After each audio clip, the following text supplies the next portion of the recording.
ഇനിയിപ്പോ ഏറ്റവും വരാൻ പോണ വിശേഷം എന്ന് പറയുന്നത് കല്യാണമാണ്. എനിക്കൊന്ന് ഞാൻ ആദ്യം എഴുതി വെച്ച ക്വസ്റ്റ്യൻ തന്നെ അതാ. പറഞ്ഞു നമ്മൾ കുറെ കാര്യങ്ങൾ പറഞ്ഞു.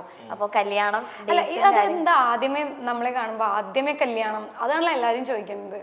അതെ, ഇപ്പോ ഞാനൊരു കാര്യം പറയട്ടെ, ഇപ്പൊ രണ്ടുപേരുടെ പേഴ്സണൽ ലൈഫിൽ നമ്മൾ സോഷ്യൽ മീഡിയയിലൂടെ കാണിക്കുന്ന ഒരുപാട് കാര്യങ്ങളുണ്ടാവും.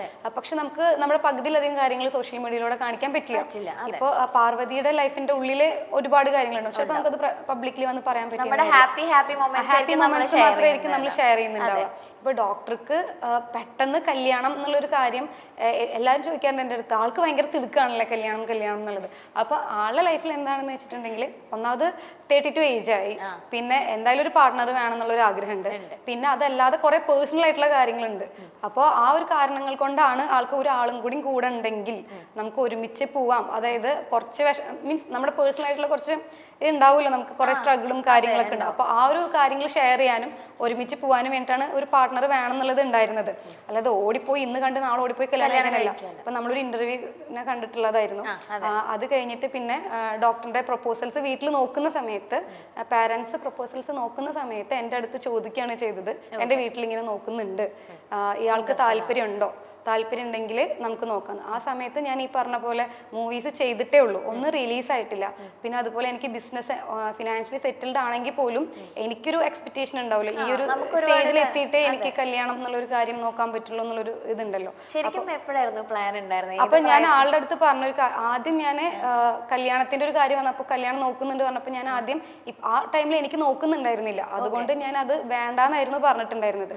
അപ്പൊ എന്നോട് റീസൺ ചോദിച്ചപ്പോൾ ഞാൻ പറഞ്ഞു 2 റീസൺ ആയിരുന്നു. ഒന്ന്, നമ്മളൊരു ഇന്റർവ്യൂവിനെ കണ്ടിട്ടേ ഉള്ളൂ, നമുക്ക് ടൈം സ്പെൻഡ് ചെയ്യണം, നമുക്ക് കണക്ട് ചെയ്യാൻ പറ്റുന്നുണ്ടോ നോക്കണം, അത് ഒന്നാമത്തെ റീസൺ. രണ്ടാമത്തെ റീസൺ എന്ന് പറഞ്ഞാൽ കുറച്ചുകൂടി എനിക്ക് ഫിനാൻഷ്യലി ഒന്ന് സ്റ്റേബിൾ ആയിട്ട് മാത്രമേ കല്യാണത്തിലോട്ട് പോകാൻ പറ്റുള്ളൂ. അപ്പോൾ അത് ഞാൻ പറഞ്ഞ കാര്യങ്ങൾ ജെന്യുവൻ ആയിട്ട് ആൾക്ക് ഫീൽ ചെയ്തത് കൊണ്ട്. പക്ഷേ അതിൽ പ്രധാനപ്പെട്ട ഒരു കാര്യമുണ്ട്.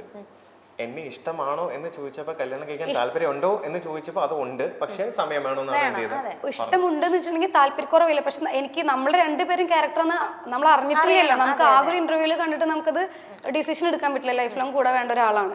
അപ്പൊ എനിക്ക് പലർക്കും അങ്ങനെ പെട്ടെന്ന് എടുത്തൊരു ഡിസിഷൻ ആണെന്നുള്ളൊരു ഡൗട്ട് ഉണ്ട്. അത് പെട്ടെന്ന് എടുത്തതല്ല, അത് അവര് തന്നെ നമ്മളെ കാണുന്നു, അവര് തന്നെ ബാക്ക്ഗ്രൗണ്ട് ബീജം വെച്ച് വീഡിയോസ് ഇറക്കുന്നു, നമ്മൾ ലവ് ആയി എന്ന് പറയുന്നു, നമ്മുടെ കല്യാണമാണ്. കഴിഞ്ഞ വർഷം ഞാൻ കേൾക്കണത് സെപ്റ്റംബറിലാണ് നമ്മുടെ കല്യാണം എന്നുള്ളത്. അവര് തന്നെയാണ് എല്ലാം ഫാസ്റ്റ് ആക്കിയിട്ട് പറയുന്നത്. ഞങ്ങളുടെ ലൈഫിൽ വളരെ മെച്ചുവേർഡായിട്ട് രണ്ടുപേരും കൂടി എടുത്തൊരു ഡിസിഷനാണ്. നമുക്ക് ആദ്യം ടൈം സ്പെൻഡ് ചെയ്യാം, നമുക്ക് കണക്ട് ചെയ്യാൻ പറ്റുന്നുണ്ടോ നോക്കാം, നമ്മുടെ ഇഷ്ടങ്ങൾ, നമ്മുടെ ആഗ്രഹങ്ങൾ, അല്ലെങ്കിൽ എൻ്റെ ഡ്രീംസിനെ സപ്പോർട്ട് ചെയ്യുന്ന ആളാണോ. എൻ്റെ ലൈഫിൽ ഏറ്റവും ലക്കായിട്ടുള്ള ഒരു കാര്യം എന്ന് പറയുന്നത് എൻ്റെ എല്ലാ കാര്യങ്ങൾക്കും സപ്പോർട്ട് ചെയ്യുന്ന ഒരാളാണ്. അത് ബിസിനസ് ആവട്ടെ, മൂവി ആവട്ടെ, എന്താണെങ്കിലും എല്ലാ കാര്യങ്ങൾക്കും സപ്പോർട്ട് ചെയ്യുന്ന ഒരാൾ. എനിക്ക് അതായിരുന്നു ഡൗട്ട്. കാരണം സത്യം പറഞ്ഞാൽ എൻ്റെ ഫ്രണ്ട് സർക്കിളിൽ തന്നെ ഒരുപാട് ആൾക്കാർ റിലേഷൻഷിപ്പിലായതിനു ശേഷം സ്ട്രഗിൾ ചെയ്യണ ഞാൻ കണ്ടിട്ടുണ്ട്. അതുകൊണ്ടാണ് മീൻസ് നമ്മൾ സംസാരിച്ച് തുടങ്ങുന്നുള്ള സമയത്ത് നമ്മൾ സംസാരിച്ച് കുറച്ച് ടൈം സ്പെൻഡ് ചെയ്തു, രണ്ടുപേർക്ക് അങ്ങോട്ടും ഇങ്ങോട്ടും ഞാൻ എൻ്റെ കുറച്ച് കാര്യങ്ങളൊക്കെ പറഞ്ഞു. അത് ആൾക്ക് ഓക്കെ, ജെന്യുവൻ ആയിട്ടുള്ള കുറച്ച് കാര്യങ്ങൾ പറഞ്ഞപ്പോൾ അതിന് വേണ്ടി ആൾ വെയിറ്റ് ചെയ്യാന്ന് പറഞ്ഞു. ആളത് വെയിറ്റ് ചെയ്യാന്ന് പറഞ്ഞപ്പോൾ എനിക്ക് ഭയങ്കര സന്തോഷമായി. കാരണം ഞാൻ ആ സമയത്ത് ആദ്യം കല്യാണം ഇപ്പോൾ നോക്കുന്നില്ല, അതുകൊണ്ട് ഇത് നടക്കുമെന്ന് അറിയില്ല, അതുകൊണ്ട് വേണ്ടെന്നുള്ള രീതിയിൽ പറഞ്ഞപ്പോൾ എൻ്റെ റീസൺസ് ഞാൻ പറഞ്ഞപ്പോൾ ആൾ അതെന്ത് ചെയ്തു, ആൾക്കത് ജെന്യുവൻ ആയിട്ട് ഫീൽ ചെയ്തു, അതിന് വേണ്ടി വെയിറ്റ് ചെയ്യാന്ന് പറഞ്ഞു. അതുകൊണ്ടും കൂടിയാണ് ഇപ്പോൾ ഞാൻ ഇത്രയും സക്സസ്ഫുൾ ആയിട്ട് നിൽക്കുമ്പോൾ എനിക്ക് അതിൽ ഒരു പാർട്ട് ചേട്ടനും കൂടിയാണ്. കാരണം ആ സമയത്ത് ഞാൻ ഒരിക്കലും വിചാരിച്ചില്ല, കാരണം അപ്പോൾ വേറെ ഓപ്ഷൻസ് പുറത്താരും അറിയണില്ലല്ലോ നമ്മുടെ ഡിസ്കഷൻസ്. അത് ഞാൻ പറയുമ്പോൾ ആൾക്ക് ഓക്കെ, വീട്ടിൽ ആരാണോ വീട്ടിൽ ഒത്തിരി പ്രപ്പോസൽസ് ആ സമയത്ത് നടക്കുന്നതാണ്, അതിൽ ആരെങ്കിലും കല്യാണം കഴിച്ച് പോവാം. പക്ഷേ എന്നോട് ജെന്യുവൻ ആയിട്ടുള്ള ഒരു ഫീലിങ്സ് ആൾക്ക് ഉണ്ടായത് കൊണ്ടാണ് ആളത് എനിക്ക് വേണ്ടി നിന്നത്. അന്ന് നിന്നു. ഞാൻ എന്തൊക്കെയാണോ പറഞ്ഞത് അത് ഒന്നൊന്നായിട്ട് ഞാനത് വെറുതെ ആ ഒരു ടൈം പറഞ്ഞിട്ട് വെറുതെ ഒരു പേരിനൊരു ടൈം പറഞ്ഞതല്ല അത്.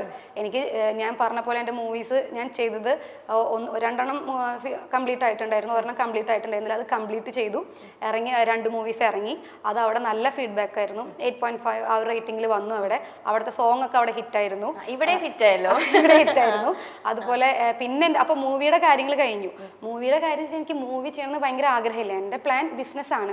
അപ്പോൾ നമുക്കറിയില്ലല്ലോ നമ്മുടെ ലൈഫിൽ റോബിൻ എന്ന് പറഞ്ഞ ഒരാൾ വരും, അല്ലെങ്കിൽ ഇങ്ങനെ ഒരു ഇത് വരും എന്ന് നമുക്കറിയില്ല. ആ സമയത്ത് അച്ഛൻ പോലും ചോദിച്ചു എങ്ങനെയല്ലേ ഒരു ഇന്റർവ്യൂവിൽ അത് ചെയ്യാൻ പെട്ടെന്ന്. പക്ഷെ നമ്മൾ നമ്മുടെ സമയം എടുത്ത് സംസാരിച്ച് ഇത്രയും കാര്യങ്ങൾക്ക് ശേഷം നമ്മൾ ഇങ്ങനെ ഡിസിഷനിൽ എത്തി. പിന്നെ ഞാൻ കുറച്ച് സമയം ചോദിച്ചു എനിക്ക് ഇങ്ങനത്തെ കുറച്ച് കാര്യങ്ങൾക്ക് വേണ്ടിയിട്ട്. അപ്പോൾ ഇനി ഒരു കാര്യം കൂടി എനിക്ക് ഉണ്ടായിരുന്നത് ബൊട്ടീക്കിൻ്റെ ഒരു കാര്യമായിരുന്നു, ബിസിനസ്സിൻ്റെ കാര്യമായിരുന്നു. അപ്പോൾ അതും ഞാനിപ്പോൾ ചെയ്തു. ഇനിയിപ്പോൾ നമുക്ക് ഈ ഒരു ഇയറും കൂടിയും കഴിയുന്നോട് കൂടിയിട്ട് ചെയ്യണം എന്നാണ് ആഗ്രഹം കല്യാണം. ചെയ്യണം. അപ്പോൾ അതിന് വേണ്ടിയിട്ടാണ് വെയിറ്റ് ചെയ്യണത്. പക്ഷേ എനിക്ക് കുറച്ച് കമ്മിറ്റ്മെന്റ്സ് ഉണ്ട് ക്ലയൻസിനായിട്ടുള്ളത്. അപ്പോൾ ഈ ഇയർ എൻഡിലോട് കൂടിയിട്ട് ഒത്തിരി ഓർഡേഴ്സ് എടുത്തതൊക്കെ കംപ്ലീറ്റ് ചെയ്യാനുണ്ട്. അത് കഴിഞ്ഞ് എനിക്കൊരു മാക്സിമം പോയ ഒരു ഫെബ്രുവരി ആ ഒരു സമയത്തായിട്ട് ചെയ്യണം എന്നാണ് നമ്മുടെ ആഗ്രഹം. പിന്നെ പാരൻസ് എല്ലാവരും കൂടി സംസാരിച്ച് അതിന്റെ കറക്റ്റ് ഡേറ്റ് ഫിക്സ് ചെയ്യുമ്പോൾ നമ്മൾ ചെയ്യും. അപ്പൊ അടുത്ത ഫെബ്രുവരി വരെ. പക്ഷെ ഞാൻ ഡോക്ടറെ കണ്ട അന്ന് തൊട്ട് എന്നോട് എല്ലാവരും ചോദിക്കുന്നത് കല്യാണം കല്യാണം കല്യാണം. എനിക്കത് ഭയങ്കര ഇറിറ്റേഷൻ ആണ്. കാരണം ഞാൻ ആ സമയത്ത് ഞാൻ കല്യാണത്തിനെ കുറിച്ച് ചിന്തിക്കുന്നില്ല. പിന്നെ എനിക്ക് പറ്റിയൊരു പാർട്ട്ണർ എനിക്ക് വന്നപ്പോൾ, എന്നെ സപ്പോർട്ട് ചെയ്യുന്ന ഒരു പാർട്ട്ണർ വന്നപ്പോൾ, എന്നെ മനസ്സിലാക്കി എൻ്റെ കൂടെ നിൽക്കുന്ന ഒരാൾ വന്നപ്പോൾ ഞാൻ അതിനെ ഓക്കെ പറഞ്ഞ് ഞങ്ങൾ ഹാപ്പി ആയിട്ട് ടൈം സ്പെൻഡ് ചെയ്ത് നമ്മുടെ രണ്ടുപേരുടെ ആഗ്രഹങ്ങൾ അങ്ങോട്ടും ഇങ്ങോട്ടും സപ്പോർട്ട് ചെയ്ത് വരികയാണ്. അപ്പോഴത്തേക്കും കല്യാണം കല്യാണം ചോദിക്കുമ്പോൾ ഭയങ്കരമായിട്ടൊരു നമ്മുടെ എല്ലാ പേഴ്സണൽ കാര്യങ്ങളും നമുക്ക് പബ്ലിക്കലി വന്ന് പറയാൻ പറ്റില്ല. അപ്പം നമുക്ക് കുറച്ച് പ്രൈവസി വേണം ചില കാര്യങ്ങളിൽ. നമുക്ക് എന്തെങ്കിലും നമ്മൾ ഇഷ്ടപ്പെടുന്ന ആൾക്കാരെ അറിയിക്കാൻ അത് ആവണ ഒരു സമയം വരുമ്പോൾ നമ്മളത് പറയും. അതുവരെ നമ്മൾ ആ ഒരു പ്രൈവസിയിൽ അത് പോവുകയാണ്. അപ്പൊ എന്തായാലും ഒരു ഫെബ്രുവരി മാർച്ച് ഏപ്രിൽ മാക്സിമം അതിന്റെ ഉള്ളിലായിട്ട് നോക്കണം എന്നാണ് ആഗ്രഹം. ഫെബ്രുവരി മാർച്ച് ഏപ്രിൽ ഇനി ഇടയ്ക്കിടെ കാര്യം ചോദിക്കേണ്ട ആ സമയമാകുമ്പോഴേക്കും ഇവര് തന്നെ അതിന്റെ ഇടയിൽ ഇവര് തന്നെ പറഞ്ഞ് നമ്മൾ പിരിഞ്ഞു പോയി അങ്ങനെ, അല്ലെങ്കിൽ ഇപ്പൊ അങ്ങനെ ഒന്നും ഇല്ല. നമ്മൾ നോക്കിയാൽ തൊട്ട് നമുക്ക് കുറച്ച് തെറ്റിദ്ധാരണകൾ ഉണ്ടായിരുന്ന സമയം ഉണ്ടായിരുന്നു സ്റ്റാർട്ടിങ്ങിൽ. കാരണം സ്റ്റാർട്ടിങ്ങിൽ നമുക്ക് പരസ്പരം അറിഞ്ഞു വരുന്ന സമയത്ത് നമ്മുടെ കൂട്ടത്തിലുള്ള ആൾക്കാർ തന്നെ വന്നിട്ട് അങ്ങോട്ടും ഇങ്ങോട്ടും കുറച്ച് തെറ്റിദ്ധാരണകൾ ഉണ്ടാക്കി തെറ്റിപ്പിരിപ്പിക്കാൻ നോക്കലൊക്കെ കണ്ടു. ക്യാപ്ഷനിൽ മിസ്അണ്ടർസ്റ്റാൻഡിങ് വരെ വ്യക്തമായിട്ട് എഴുതിയിട്ടുണ്ട്. ഉണ്ടല്ലേ. അപ്പോ അങ്ങനെ കുറച്ച് സംഭവം ഉണ്ടായിരുന്നു. പക്ഷെ അത് ഞങ്ങൾ പരസ്പരം ഇരുന്ന് സംസാരിച്ചുകൊണ്ട് ഇപ്പൊ ഇത്രയും ഓഡിയൻസ് പല കാര്യങ്ങളും കാണുമ്പോൾ അത് വിശ്വസിക്കുന്ന ആൾക്കാരുണ്ടോ, നമുക്ക് എല്ലാവരുടെ അടുത്ത് പോയി തിരുത്താൻ പറ്റില്ല. പക്ഷെ ഞാൻ കൂടെ ഉള്ള ഒരാളായതുകൊണ്ട് പല കാര്യങ്ങളും എൻ്റെ അടുത്ത് ഇരുത്തി എനിക്കത് പ്രൂവ് ചെയ്ത് കാണിച്ചു തന്നു. അതുകൊണ്ട് എനിക്കത് മനസ്സിലാക്കാൻ പറ്റും. ഞാൻ പലപ്പോഴും ആലോചിക്കാറുണ്ട്, ബിഗ് ബോസിന്റെ അകത്താണെങ്കിൽ നമ്മൾ ചെയ്യുന്ന കാര്യങ്ങൾ 24/7 അറ്റ്ലീസ്റ്റ് കുറച്ച് കാര്യങ്ങൾ എന്ത് ചെയ്യും, ഇതാണ് ശരി ഇതാണ് ഇതെന്നുള്ള ഓരോ കാര്യങ്ങൾ അറിയാൻ പറ്റും.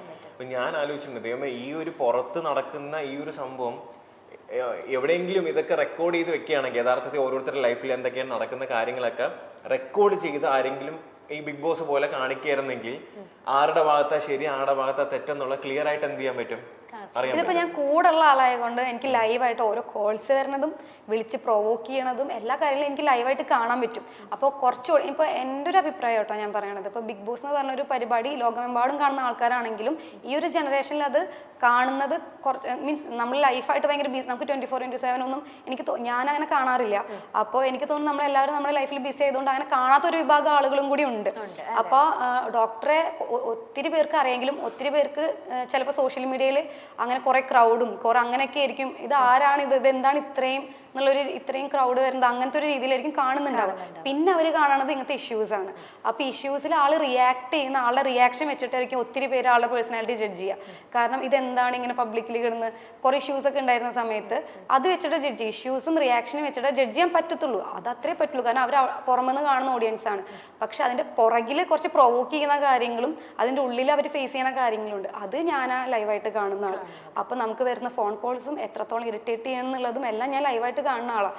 അപ്പോൾ ഇപ്പൊ ഞാനാണെന്നുണ്ടെങ്കിൽ കുറച്ചുകൂടി കാമായിട്ടുള്ള ആളാണ്. ചിലപ്പോൾ ഞാൻ എത്ര എന്നെ കുത്തി നോവിച്ചാലും ഞാൻ റിയാക്ട് ചെയ്യില്ല. ഇപ്പൊ എൻ്റെ കാര്യത്തിൽ തന്നെ ഇവരുടെ ഒരു പാർട്ടിലേ ഇല്ലാത്ത ഒരാളായിട്ട് പോലും ഒത്തിരി എന്നെ വലിച്ചേച്ചിട്ടിട്ടും ഞാൻ എവിടെയും വന്ന് ലൈവിൽ വന്നിട്ടോ അല്ലെങ്കിൽ അവർക്ക് മറുപടി ആയിട്ട് തിരിച്ചു വരാൻ നിന്നിട്ടില്ല. ഞാൻ ആകെ റിയാക്ട് ചെയ്ത 2 സംഭവം എന്ന് വെച്ചിട്ടുണ്ടെങ്കിൽ റോബിൻ ചേട്ടനെ പറഞ്ഞപ്പോൾ എയർപോർട്ടിൽ വെച്ച് പറഞ്ഞതും പിന്നെ ഒരു ഇനോഗ്രേഷന് പോയപ്പോൾ പറഞ്ഞത് ഞാൻ പറയണമെന്ന് വിചാരിച്ച് തന്നെ പറഞ്ഞതാണ്. കാരണം എൻ്റെ കാര്യങ്ങളിൽ ഞാൻ ക്ലാരിറ്റി കാര്യങ്ങളും എനിക്ക് കൊടുക്കണമെന്നില്ല. കാരണം എനിക്ക് ഇവരാരും അല്ല. സീരിയസ്ലി ഞാൻ ഒറ്റയ്ക്ക് വന്ന് എന്നെ ഒറ്റയ്ക്ക് സ്ട്രഗിൾ ചെയ്ത് ഒറ്റയ്ക്ക് ഞാൻ നേടിയ കുറേ കാര്യങ്ങൾ ഇപ്പോഴും ആ കാര്യങ്ങളിലായിട്ട് ഞാൻ എൻ്റെ കാര്യങ്ങളായിട്ട് പോകും. റോബിൻ ചേട്ടൻ്റെ കാര്യത്തിൽ എനിക്ക് പറയണം തോന്നിയ 2-3 കാര്യങ്ങളാണ് അന്ന് ഞാൻ സംസാരിച്ചത്. അത് ഞാനാ ലൈവായിട്ട് കണ്ടിട്ടുള്ളൂ.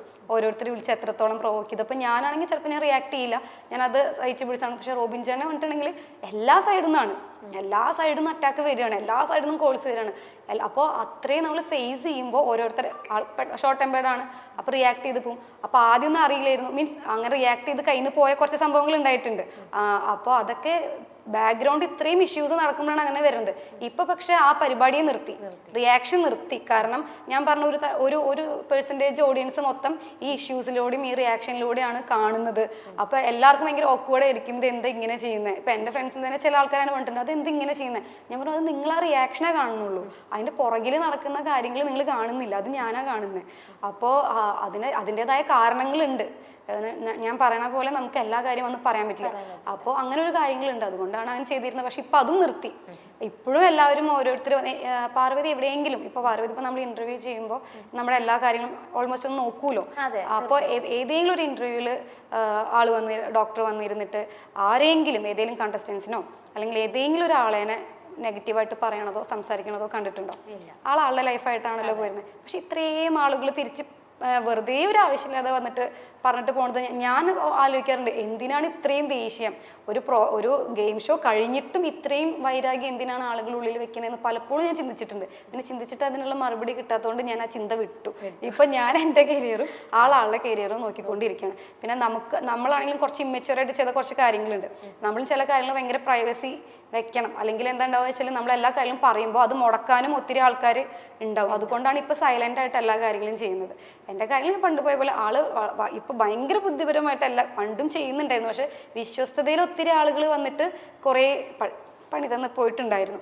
ഇപ്പൊ അതിൽ നിന്നൊക്കെ ഇപ്പൊ കുറെ പാഠങ്ങളെല്ലാം പഠിച്ച് സമാധാനമായിട്ട് പോവുകയാണ്. അപ്പം നമ്മുടെ കല്യാണം നമ്മുടെ കാര്യങ്ങളെല്ലാം ഇങ്ങനെയാണ്, അല്ലാതെ ഇത് വേറെ ഇഷ്യൂസ് ഒന്നും ഉണ്ടായിട്ടല്ല. ബിഗ് ബോസ് മലയാളത്തിൽ ഏറെ ശ്രദ്ധിക്കപ്പെട്ട ഒരു മത്സരാർത്ഥിയായിരുന്നു ഡോക്ടർ റോബിൻ രാധാകൃഷ്ണൻ.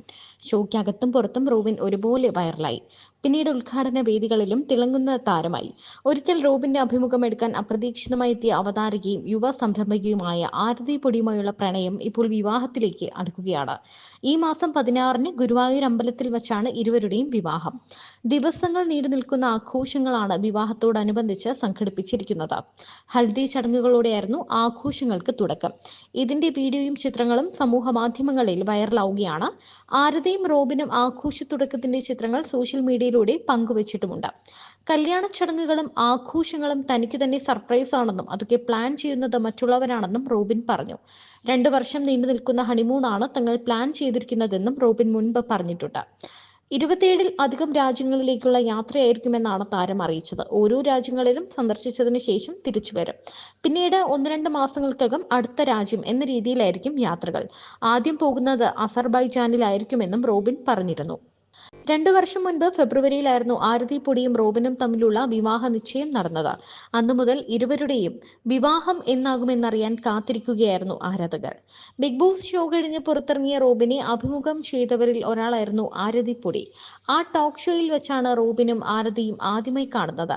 അവിടെ തുടങ്ങിയ പരിചയമാണ് പ്രണയത്തിലേക്കും പിന്നീട് വിവാഹത്തിലേക്കും എത്തിയത്. പൊടീസ് എന്ന പേരിൽ ഒരു വസ്ത്ര ബ്രാൻഡും ആരതിക്കുണ്ട്.